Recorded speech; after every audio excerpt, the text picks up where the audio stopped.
This is Viewpoint with Chris Pierce. Today's program has been underwritten by Body Auto Real Estate, providing personal and professional real estate service since 1987. For all your real estate needs, call Diane Body Auto at 402-690-4769. Linda McDermott with Fricke & Associates is an independent insurance representative helping you with personal and business insurance as well as your long-term care, life, health, and retirement needs. Come join the conversation at PoliticalInsidersReport.com, Nebraska's source for local politics. And now, here's our host, Chris Pierce. And welcome to Viewpoint with Chris Pierce. I'm your host, Chris Pierce, and we're glad to be back with you. We've been on a bit of a hiatus while the new studios for public access are being rebuilt. I want to thank the Milton Abrahams Library right here at 90th and Fort for hosting us. And for our show today, first part, we've got our good friend Tom Barrett, an OPP director. Tom, thanks for coming. Chris, thank you for having me. Now, Tom, OPPD, if you live in Omaha, you said that we pay our electric bill to OPPD, but what do you as a director do? What does that mean? That's a great question, Chris. What I do as a director is I provide guidance to the senior management. There's a total of 8 directors on the board, and what we'll do throughout the month is we'll meet with different groups in the OPPD senior management, and they'll give us an update on, for instance, it's usually Fort Calhoun, North Omaha, coal, and any major purchase over $500,000. Okay. And so during those meeting discussions, different business divisions or business units of OPD come in and they say, they tell us where they're at and how the operation's going, if there's been any major malfunctions at the plants or any issues that need to be discussed. And then there's another, what we call a morning board meeting on Tuesdays, where kind of various ideas and discussions are had. And then there's a meeting every month where we vote. It's open to the public, and we vote on various issues with OPPD and their operation on Thursday. It's usually down at 16th and Farnham at the Power Plaza. It starts at 10 o'clock, usually goes till noon. It's informative, and it's a good meeting if people want to come and see how the board operates. Now, to be an OPP director, that's an elected position, correct? So yes, it is. You have to run for office in November and all those kinds of good things. Now, do you represent a certain area, or is the board like an at-large? Are there districts, or is it just an at-large position? Currently, there are districts. It's broken down. I'm in what they call the metropolitan subdivision, and that is all of Omaha. And so it's an at-large. There's John Green is there, Ann McGuire, Dale Weber, and Mike Kavanaugh are the people who are based in the Omaha area. Okay, so those are names that we would recognize here in the city. Yes. Okay, so you get elected. Now, do you receive any kind of compensation, or is this a volunteer? There is a small stipend every month. It's $1,100, and so you're not making a living. You're not, no. And unless I live very frugally, and then also health benefits they can come out of that $1,100. So it's a nice stipend, but it's not a full-time job. Now, one of the reasons why I want to talk to you today is, and you and I we talked earlier about Fort Calhoun. Now, Fort Calhoun's been offline for a long, long time. Yes, going on about 2 years. Yeah. Now, it was offline just before the flood? Yes. It was going down for maintenance, right? Yes. Talk to us about why has it been offline so long, and then after that, we're going to get into some of the repercussions from that. Okay. Just to back up, Fort Calhoun is a nuclear power station. It's north of the city of Fort Calhoun, probably about 15 miles north of Omaha, and it was built by OPPD in 1973, I believe, and it was operating up until April of 2011. They took it offline to do some routine maintenance, and over the summer, they had a huge flood, and nothing inside of the plant was damaged. And when they got out of the critical time and looked at it, they had some fairly serious issues where the Nuclear Regulatory Commission wouldn't let them restart it. Now, what were some of the reasons why they said they couldn't restart? From what I understand, there were some safety issues. Yeah, safety issues, and I don't know the whole gamut, and I'm not a nuclear engineer, and it's just it was some safety issues, and it was just an old plant. They couldn't restart it, and the NRC went in there with a fine-tooth comb and said, here is a very large list of things you have to do. Now, the NRC is? It's a federal agency. What they do is regulate all nuclear power plants, Nuclear Regulatory Commission. And So they're the ones that say either yay or nay that you can operate a nuclear facility? Yes. Okay. Yes, they have the ultimate say. Okay. And so they came in and required OPPD to do, I don't have the exact figure, but millions of dollars of reconstruction. And when I asked at a board meeting, I said, just describe, in terms of a car, what is it? Is it a transmission? Is it a muffler? How big is it?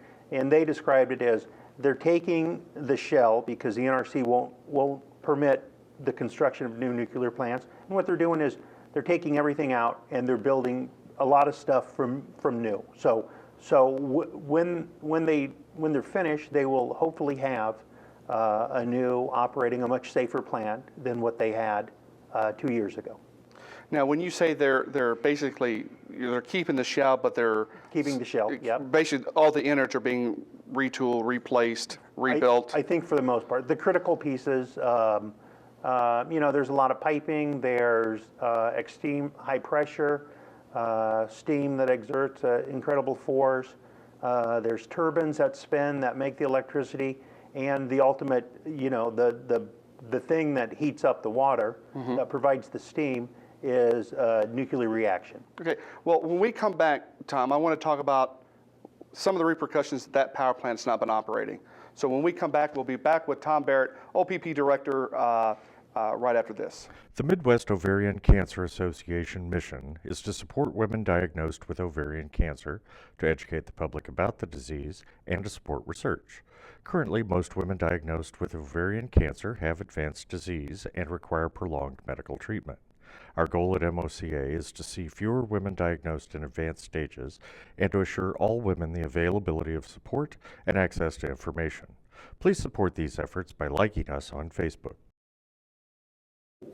And welcome back to Viewpoint. Today we've got our friend Tom Barrett, OPPD Director, and we were talking about the shutdown of the Fort Calhoun nuclear power plant, Tom, and you told us basically that it's been almost 2 years.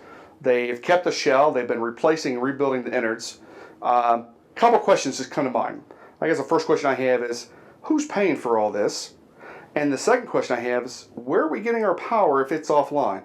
So let's start with who's paying for all these repairs in the end. Okay, the ratepayers is paying for those,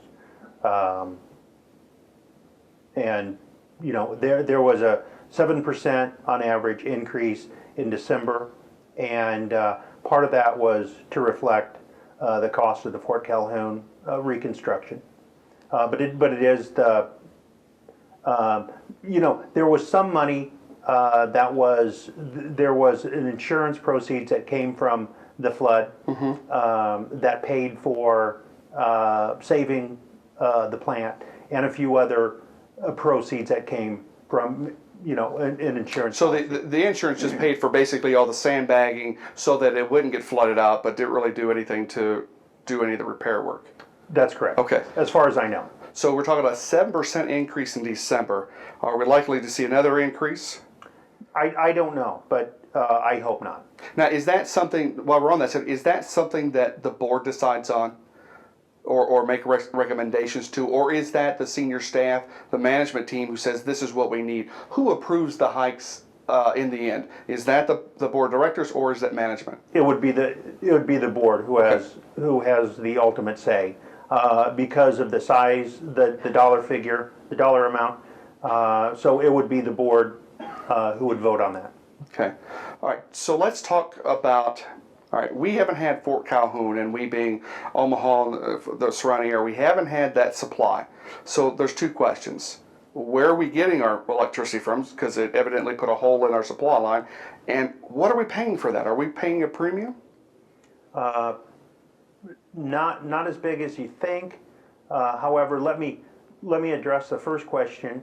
OPPD, their power comes from, there's the North Omaha plant, which was built in about 1955, which is an old coal-fired plant. That provides, maybe 25%. The rest of that will come, then the rest of the OPPD's power comes from a large facility in Nebraska City. Nebraska City 1 and 2 is the official name of it. And that provides quite a bit of power. And then there's also peaking stations in Cass County. There's one, I believe, on Jones Street, where those are powered by nuclear gas or natural gas. And that is during the hottest months, typically July and August, when everybody has their air conditioners on. And they get to a point where they are at a critical area where they don't have enough power. They will fire up those peaking plants, and it takes about an hour. It's pretty rapid, and so they can produce power to meet the demand. If they can't meet the demand, they're in a cooperative called the Southwest Power Pool, which is based in Texas, Oklahoma, I believe Arkansas, Kansas, Nebraska. Is all the utilities share power. So if somebody has a plant that goes down, or they're peaking, or they have issues, power can be moved around, and they pay to be in that. And with that is they pay to be in the Southeast Power Pool, and they also have to allot a portion of their power into the pool.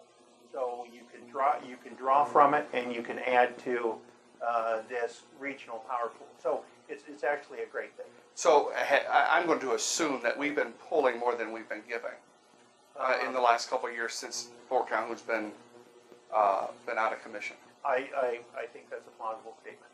Now, so when we have to pull, because the stories in California where power companies were playing games of shutting down for maintenance and shifting where demand was high to other power companies and having to pay premiums for the power. We're not in that kind of situation here in Omaha, in Nebraska, are we? Not at all. Because of that cooperative.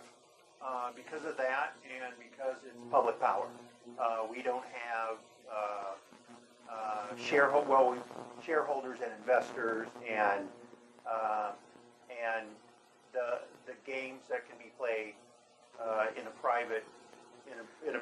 Why don't you expand on it? Because Nebraska is one of the unique areas where our utilities are public-private enterprises, where we as citizens have ownership in this power plant.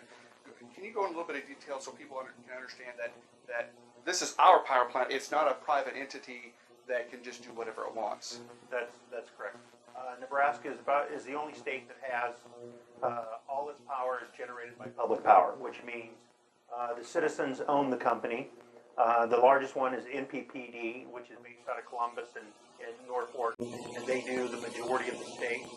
And then there's in Lincoln they have LES, Lincoln Electrical Systems, and then OPPD.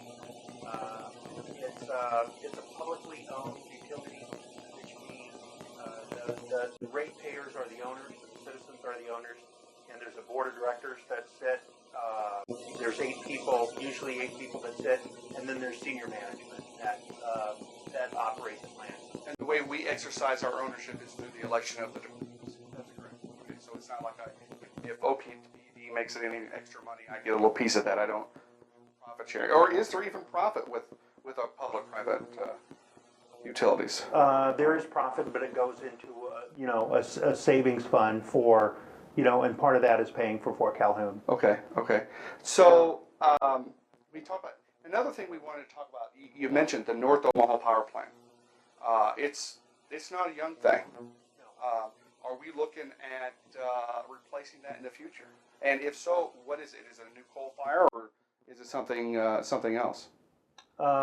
Just to back up, I believe the North Omaha Power Plant, which is off Pershing Drive, is probably about 50 or 60 years old.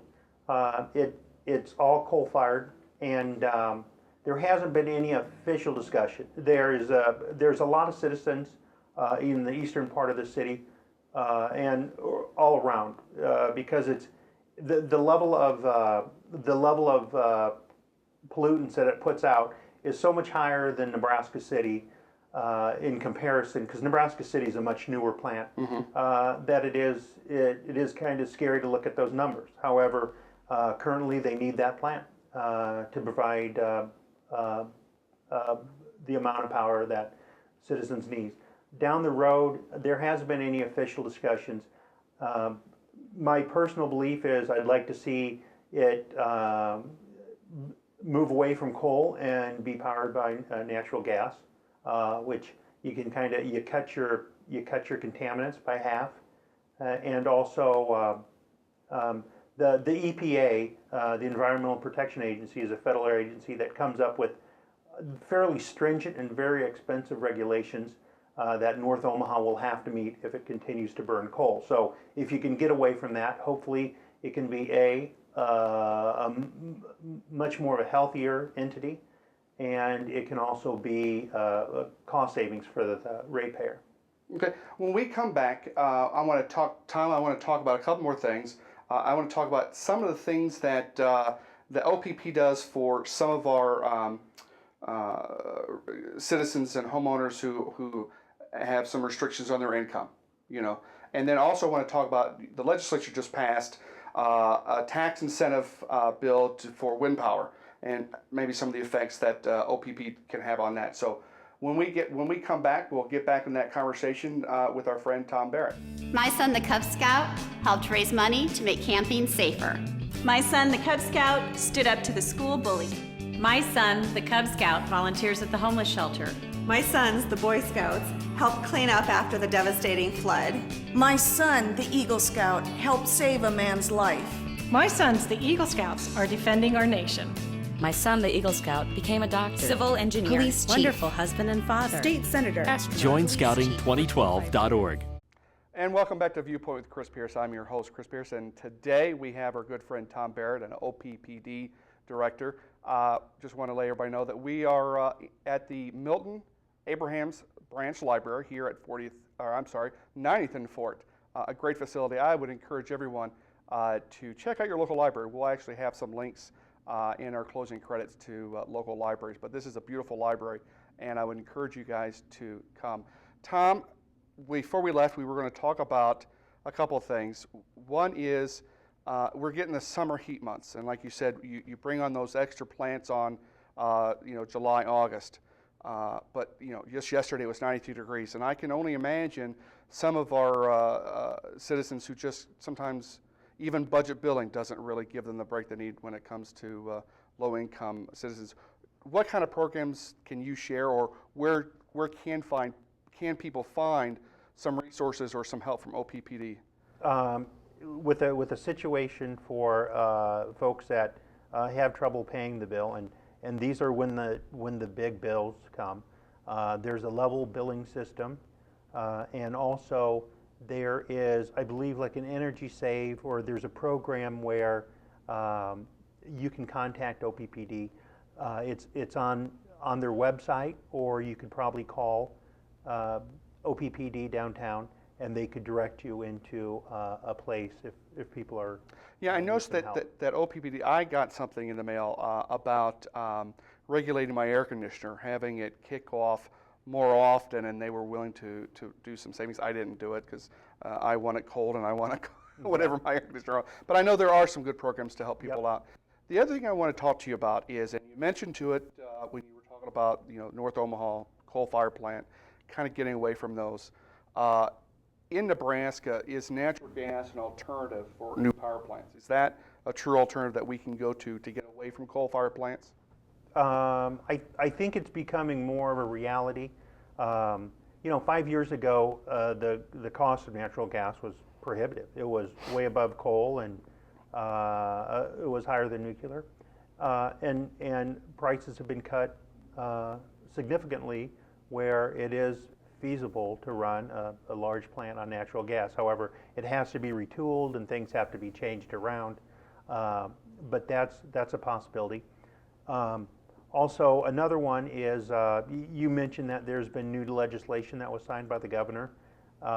State Senator Steve Lathrop's bill, it provides a tax credit for wind companies.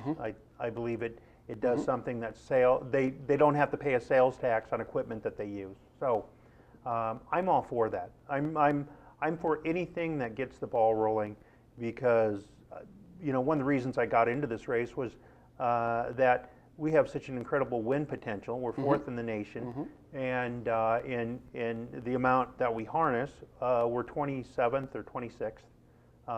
And it was kind of sad to see that clean, renewable resource to go to waste. But Tom, how realistic? I can see wind farms like we see in Iowa. I can see those west.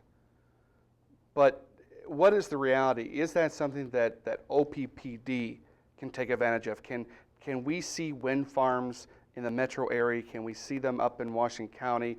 Can we see them over, in Valley or in Fremont? Is that a reality for our area of the state? Somewhat no. I mean,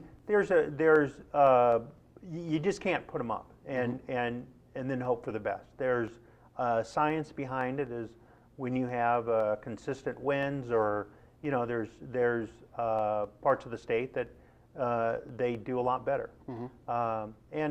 And putting up a turbine and a wind farm and the maintenance, there's costs that are associated with that.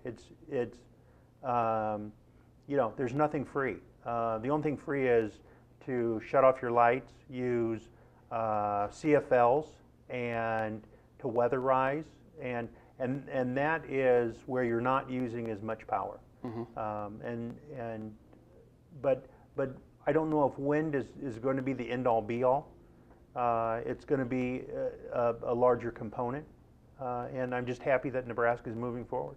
Now, there's been news at the national level that President Obama is considering, possibly considering, providing new licenses for nuclear power plants. The technology has come a long way since the early, probably since even Fort Calhoun was built. Do you see possibly new nuclear power plants for Nebraska, if licenses were granted? I do not. You don't? Why not? I think right now with OPPD, I think they have their hands full with one plant, and I don't know if the senior management or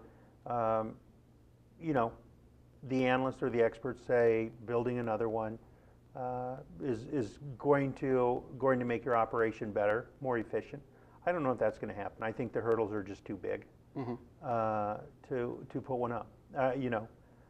I'm not saying that never say never, but I just think their plate is filled with Fort Calhoun to be thinking about building another one. Hopefully they won't have to build another one. Hopefully if you get a combination of wind and solar and natural gas, we may never have to build another generating plant, which I would be happy for. Is there a time frame yet of when we think Fort Calhoun will be back online? The earliest I think is the end of June. End of this month? Yeah. Okay. But I'm hoping for as soon as possible, of course. But I'm hoping for sometime in the summer when we need it, and it can do the most good. And I haven't had a tour of the plant, but I've talked to the engineers there. It's an amazing thing with the amount of waste that everything that the amount of waste that OPPD has created since 1973 or 74 is stored on site at Fort Calhoun, and you can't say that about it. And we're talking about the fuel spent rods. Yeah. We're talking. So there's radioactive material waste that's being stored right here in Nebraska at Fort Calhoun. Yeah. I did not know that. Yep, Yucca I always Mountain- thought that was shipped to someone else's backyard. No, it's safely stored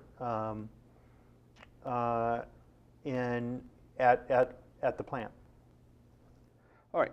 Well, before we let you go, and I do appreciate you coming on, Tom, where do you see the future? You just got elected to a how many year term? 6 years. 6 year term. Where do you see OPPD progressing during your first 6 years as a director? Where do you see the goals and the objectives for OPPD? I would like to see, the first thing is modern, operating, safe Fort Calhoun nuclear power plant. I'd like to see that. I'd like to see North Omaha plant be phased from the use of coal to natural gas. And I would like to see an increase. I think they had a goal of 10% of their capacity to be wind power. I'd like to see that increased. I know Iowa is achieving, they're at 25% and they'll get up to 40 in the near future. I'd just like to see that increase, renewable energies. So that's my hope in 6 years. Well, Tom, I want to thank you for coming. It's been my pleasure, Chris. Tom Barrett, OPP Director. And to find more about OPPD and some of the energy saving techniques, there's a lot on their website about how you can save money by, like Tom said, winterizing and many, many other things. Check out their website at www.oppd.com. And there's actually some things about if you want to do solar power, and if you want to do a backyard wind power, there's a program there too. So when we come back, we'll be speaking with Bryan Baumgart. He is the Republican County Chair for the Republican Party here in Douglas County. We're going to be talking about the new elections that just happened in the city with a new mayor and some new city council members. So with that, we'll see you in just a few minutes.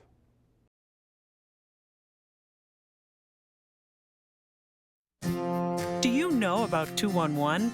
It's help for an elderly relative or a troubled teen, family counseling, or job training. Instead of hunting for phone numbers, dial 211. 24 hours a day, 7 days a week, talk to someone who will find the local information you need. United Way and its statewide partners want you to get connected and get answers. Dial 211 or go online at ne211.org.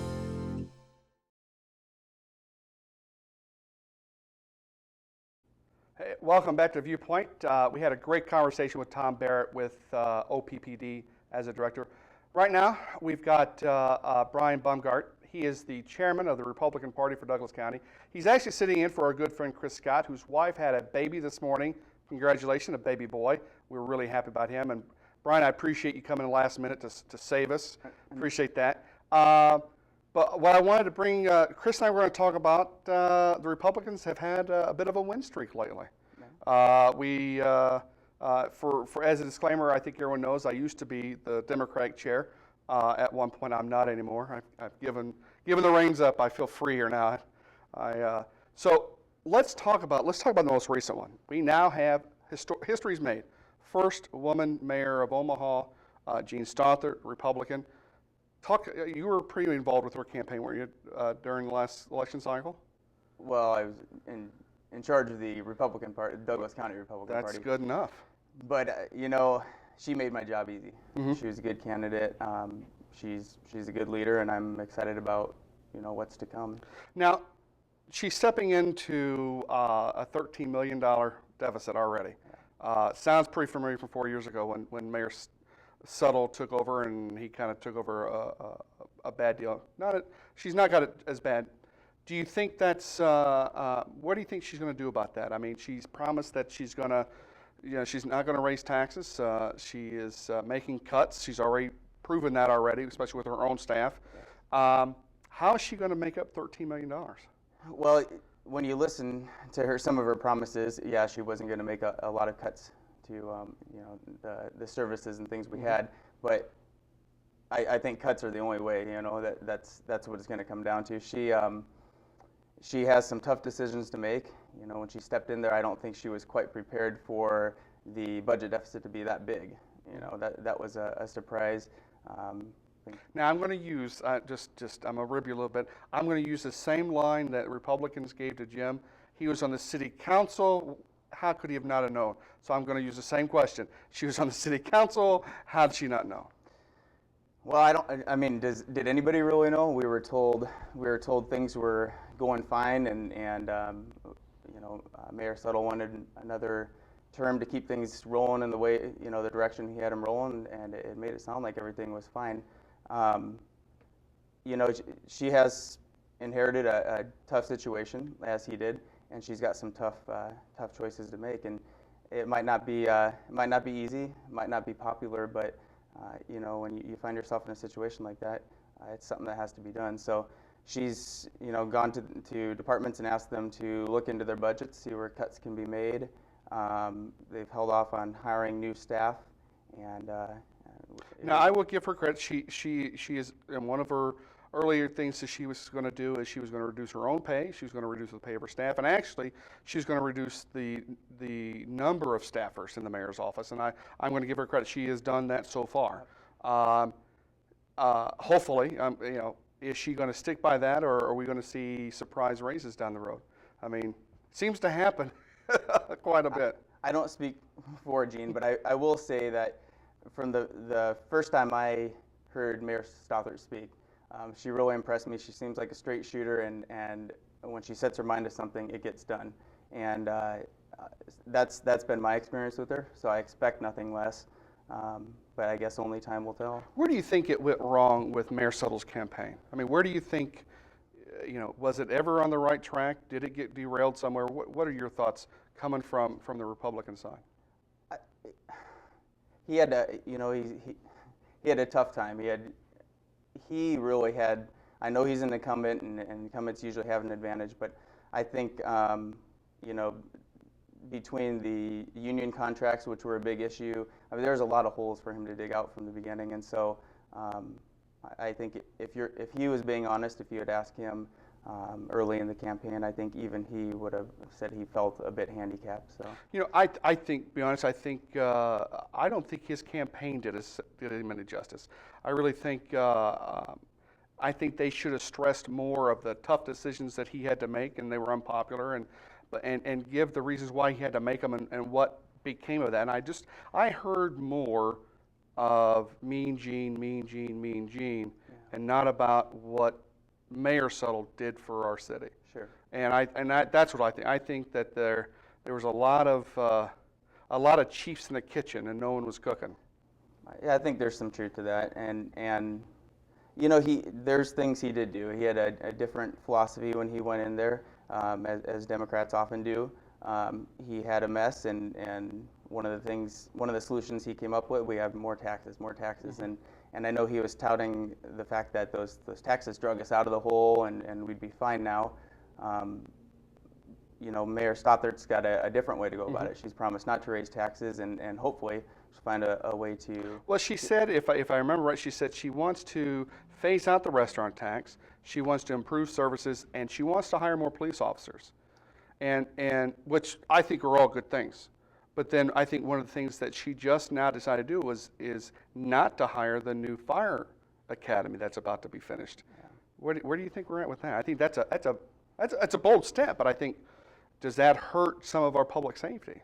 Well, I think it aligns with the promises that she made. She said it's going to be tough. She mm-hmm. stepped in. She sees, hey, this first year we're $13.5 million short, and over $8 million of that is the fire department, and so and we're looking at almost $20 million for 2014. So she knows tough decisions have to be made. It's not always popular. It's going to be painful, but we all, as you and I know, if we run up our credit card debt, we got to tighten our belt and give up some of those luxuries that we had, or get by with what we can. And so she had to take a look at that and see if this is something that we really need or not. And when she asked those, the different departments to look at their budgets and see where cuts could be made, mm-hmm. everybody else held off on hiring. But we got a whole new, as you mentioned, we got a whole new fire class here from Chief McDonald. Right. Well, we're going to be right back. We're going to talk a little bit more about our new mayor, Mayor Gene Stothert. We're going to talk about some of the new makeup of the city council, and let's look at the governor and Senate race that are about to come up in 2014, both without incumbents. So we'll be right back. 50 years! The Boys and Girls Club of the Midlands have been helping kids like me. Like me. Like us. For just $30 a year, I can get a healthy meal, homework help, exercise, a safe place to stay after school, everything. At one of our 8 clubs. My name is Janelle. And I am the Boys and Girls Club. The Boys and Girls Club. We are the Boys and Girls Club! Like us on Facebook at BGC Midlands. Cox will donate $1 to the Boys and Girls Club. Welcome back to Viewpoint with Chris Pierce. I'm your host, Chris Pierce, coming to you from the Abraham's Public Library branch right here on 90th and Fort. I want to thank the Omaha Public Library for allowing us to use their facilities. Beautiful library. I would encourage you guys to always go out to your local library. They're beautiful. They're there. Our tax dollars are paying for them, so let's utilize them. What we got now is Bryan Baumgart. He is the chairman of the Republican Party for Douglas County, and we've been talking about our new mayor, Mayor Gene Stothert. So let's continue on that for just a little. Here's one thing I want to say. I think she held up well. I think during the primary there were some things that happened. The Chris Jerem T-shirt. I think there were some other things that I think were a little lowbrow. I think when I was chair, I actually came out and admonished Councilman Jerem for that picture. I just think that not that we have to be careful when we have female candidates, but you know what? Those kinds of things are, I think, cross the line. But I will say, I want to get your comments. I think she did a good job of keeping it together. Yeah. I know she played it. I know her campaign played a little bit of it. I can't blame them for that. I think she did some fundraising off of it. But it works. But I think she didn't. I think she acted like a lady. Yeah. And I will give her credit for that. What do you think about that, and what do you think about some of the tactics or some of the actions? I mean, Councilman Jerem says, he was handed to it, he didn't know about it. What do you think?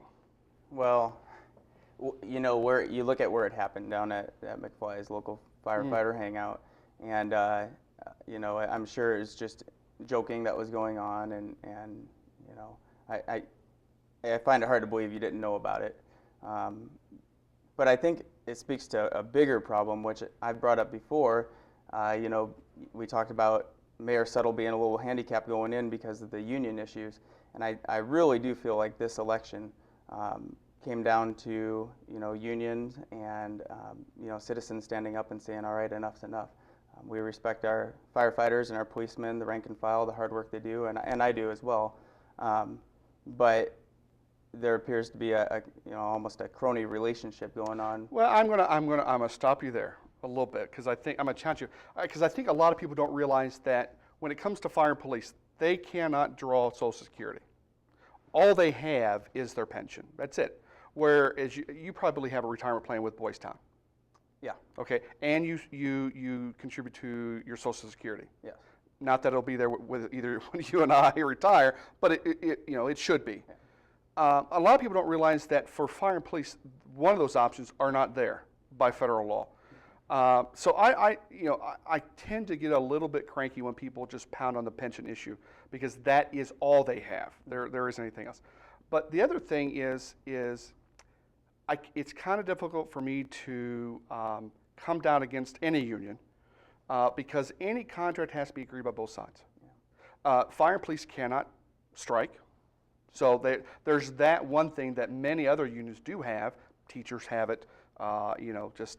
Local unions around the country can strike. Auto workers have done it many times.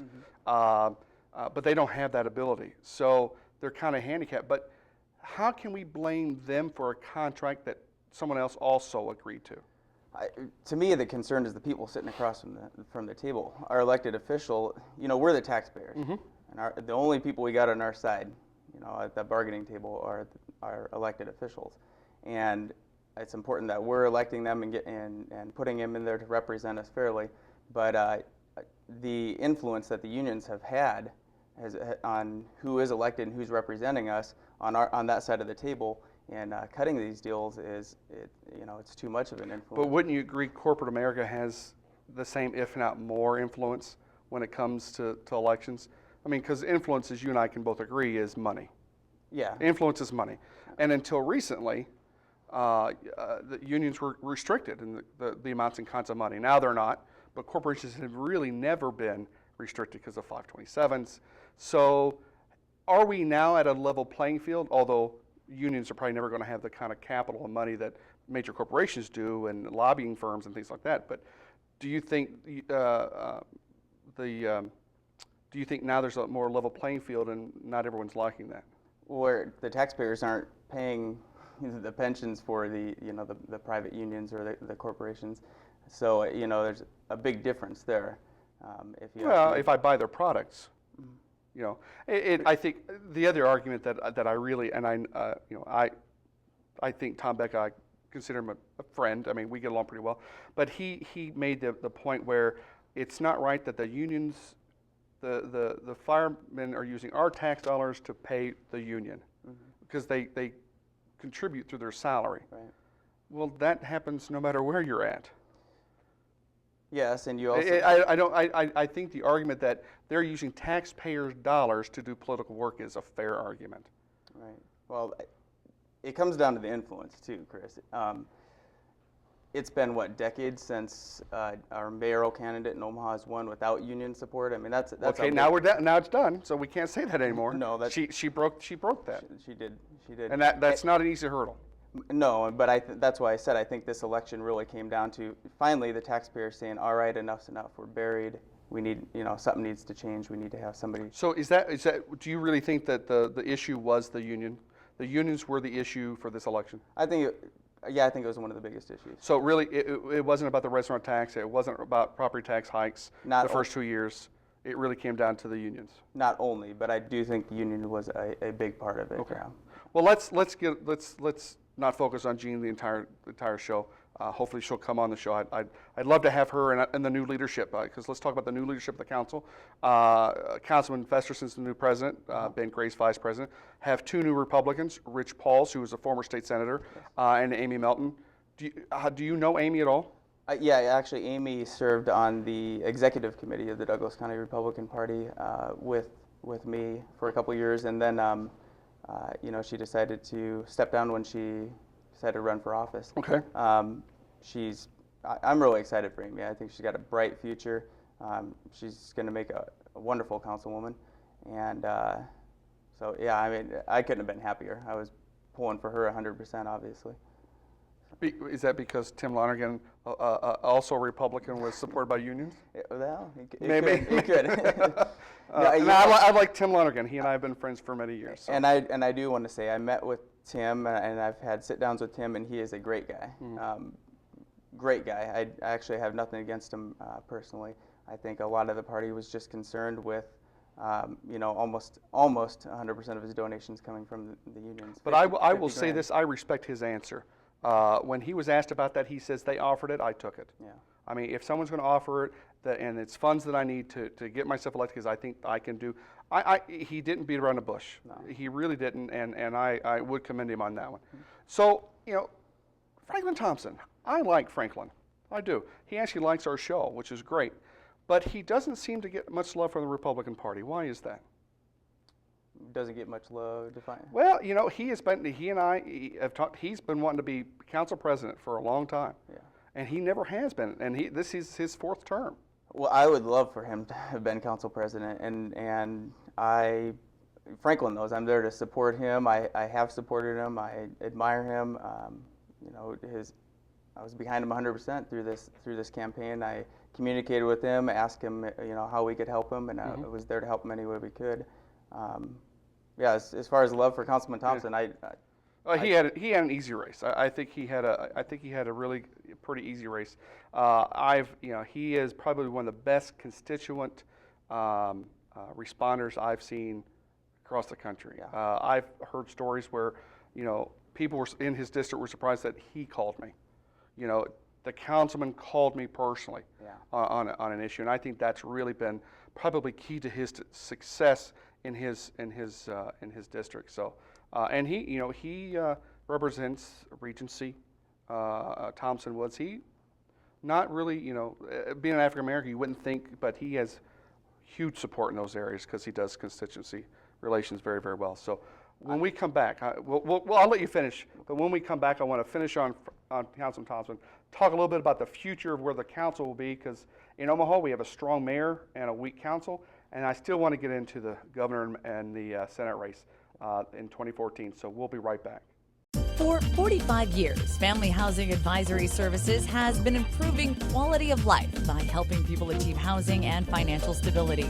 FAS prevents homelessness, educates homeowners, provides foreclosure prevention options, develops financially wise consumers, offers affordable mortgage lending options, eliminates housing discrimination, and reduces poverty. Programs and services include homebuyer education, tenant services, financial management, tax assistance, homeowner finance, and fair housing. For more information, call 402-934-7921. All right, welcome back to Viewpoint here at the Milton R. Abrahams Public Library here on Fort and 90th Street. We're here with our good friend Bryan Baumgart, who is the chairman of the Douglas County Republican Party, my former counterpart, but we've went to lunch a couple of times, so he's all right. But we've been talking about the new mayor, Mayor Jean Stothert, first female mayor of Omaha, and some new changes in the city council. So Bryan, we ended where I want to start is, we have a strong mayor and a weak city council, and Jean Stothert's going to be a strong mayor.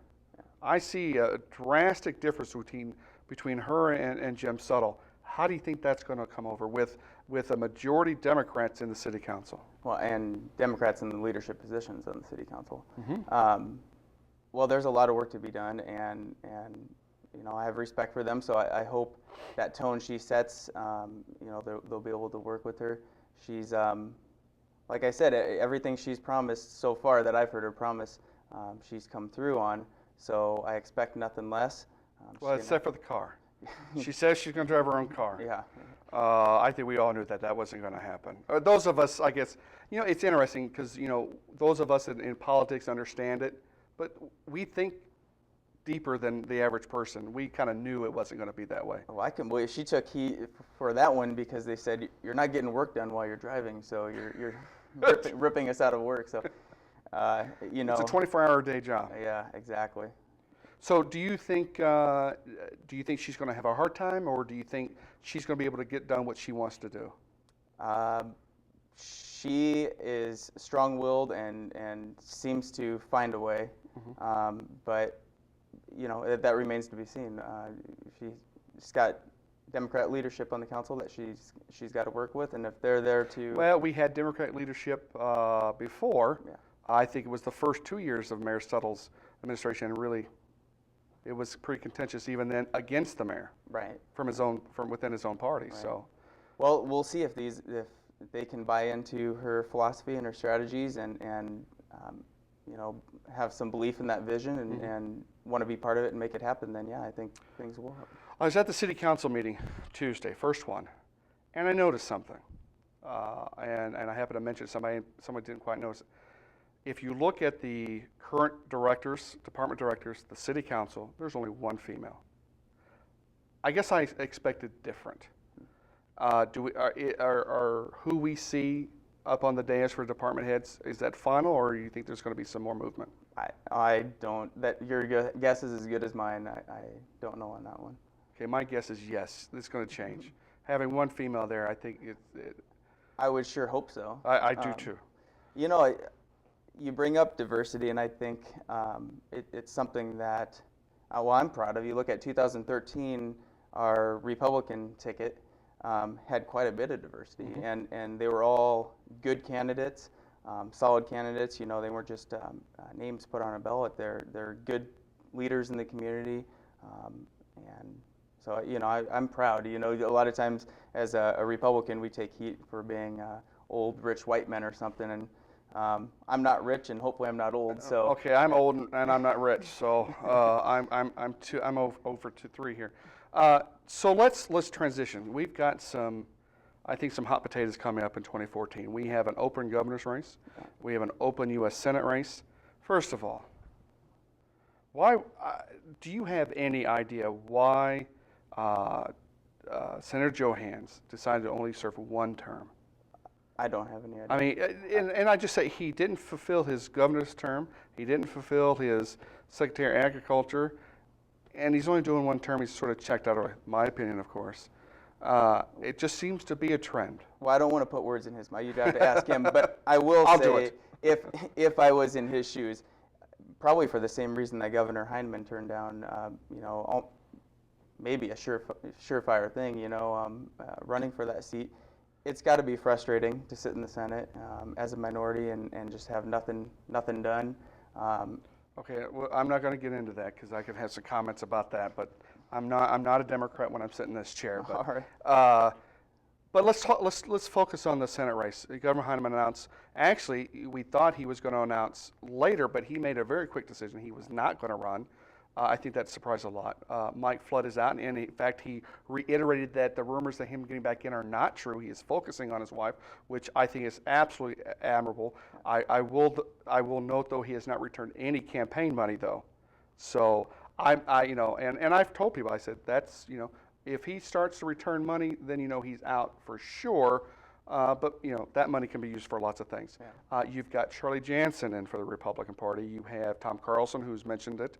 I'm trying to think of some of it, but for the Democratic side, you've got Chuck Hasselberg, who has announced he's got a campaign up and running. Mm-hmm. Steve Lathrop is doing a statewide listening tour. You have Mike Meister out at Scotts Bluff. I think we're going to have a bit of a competition for governor. Mm-hmm. But is Charlie Jansen your best shot? Well, I think Charlie's an outstanding candidate. Okay. The party is rallying around him. They're really excited. That doesn't mean. Will they drop him like a hot potato if Mike Flood comes back? No, absolutely not. Mike Flood would be an outstanding candidate. Mm-hmm. I come from Humphrey, so I'm, Mike Flood is from Norfolk and mm-hmm. Friends with the family, and so I know Mike very well. And I'd be excited. The party would be excited if he does decide to run. But we're really excited about Charlie Jansen. I mean, he's, as far as our conservative Republican ideals go, he's the man. He fits the bill. But he's awfully controversial. I mean, even to some Republicans that I talk to, some people say there's the right and then there's Charlie Jansen. I don't feel that way, and okay. I haven't heard that yet. So. Okay, now you've heard it on this show. Yeah. We broke news right here, ladies and gentlemen. So there's a lot of excitement about governor, but there's really not about Senate on either side. Well, we'll see. It's still early, and there's a lot of people that may or may not jump in, and so maybe we'll have a little bit of excitement, especially less than 18 months. Yeah. That's not a long time in a statewide Senate race. Right. And you know what? And I've told Democrats, I say it's a shame that we've got so many great candidates running for governor. Yeah. That we don't spread the love. But I haven't heard a lot of names for the Senate, legitimate names on either side. So I think that's a bit strange. I will say this: 2012, the shock of that election was Deb Fisher. Yeah. And not the shock, in my personal opinion, not the shock of the general, the shock of the primary. It was, and I was Deb's supporter from early on. Outstanding candidate. She won off grassroots support. That's mm-hmm. what it came down to. And I think a lot of it's kind of becoming the model now. A lot of our candidates that want to jump in are trying to look at what Senator Fisher was able to do and use that strategy. So what's the future? Where is 2016 for the Republicans? Well, and we can start. Let's start at the top of the ticket. Let's talk presidential. What do you see out there? The party is changing. It's changing fast. It's exciting that it's changing. I'm really proud to be a part of that. In 2012, there was a lot of divide in the Republican Party. I mean, that was no secret. There was divide between the various factions, people that stuck to the old school beliefs, and then there's a lot of the new Ron Paul and Liberty people moving in, and so there's a split and a divide. Now the party seems to be coming together. They're growing and changing, and that feel for liberty is becoming more of a part of the party. And we've actually seen splits here locally. Mm-hmm. Sarpy County Republican Party really seemed to have a turmoil the last time they had elections for their leadership. Yeah. Do you think that mirrored what was going on nationally, or is that just something homegrown? No, I think it mirrored what's going on nationally. I think that's why there's some legitimacy to candidates like Rand Paul now. He might make a really good candidate in 2016. Ted Cruz, he's very liberty-minded. Mike Lee, people like that. Those are names being tossed out, in the Republican Party. And I think that's a big change from the more moderates that we've had in the past, whether it was McCain or Romney. So, I'm excited about the direction it's going. It's got to focus on liberty. We're sticking to our conservative values, but it's more about individual liberty now. And I think that's where the party should be. One last question I got before we got to go. I mean, I could probably go on and on, but I think one of the things that's hurting the Republican Party is the primary challenge. And we've seen that not only here, but we've seen it across the country, where probably those that could win the general election for the Republicans are getting challenged by the Tea Party or those type of groups, and are losing the primary. But then the Republicans end up losing the general. Yeah. Are we going to see that here? Do we see someone maybe challenging Lee Terry from farther right? I wouldn't rule something like that out. Lee Terry's done a nice job. I don't think as a party we'd be more than happy to have him in there, but I wouldn't rule out another candidate jumping in. Do you call that far right? I guess if they're more liberty minded. But Lee Terry's fought for a lot of important issues for the party that the party still agrees with. Well, that tells us that we got to close our show. Brian, I appreciate you coming by. No problem. But the library is closing. That means we got to close the show. Hey, make sure you guys catch us on our website at www.ne/viewpoint.org. It's a great way. I had my crew going, let's wrap it up, and the library says we're closing. So with that, I'm Chris Pierce. You've been watching Viewpoint. Thanks, guys, and we'll see you next time.